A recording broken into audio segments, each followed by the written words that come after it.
Gold is on track for its third consecutive week of losses this week, although it has recovered from close to its lowest level seen this year when commodities crashed back on Tuesday. Spot gold is now back above that 1160 level, with optimism over a potential Greek bailout deal propping up the euro and thus giving gold a slight kick higher. With just days until the final deadline for Greece to reach an arrangement with its creditors, the country's Prime Minister, Alexis Tsipras, has offered to meet most of the initial demands from the Troika.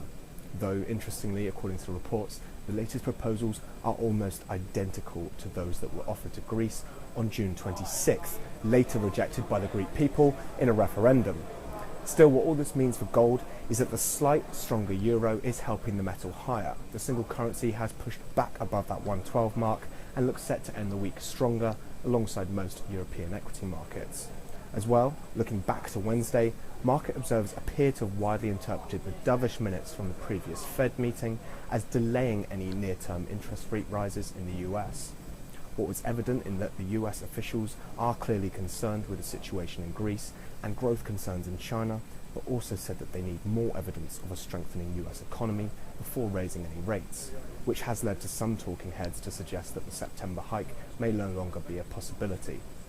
In China, the rout from equities has paused briefly. The SCI has enjoyed its biggest two-day gain since 2008, thanks to an extensive state intervention after 3 weeks of heavy losses, in which more than 30% of its value was knocked off.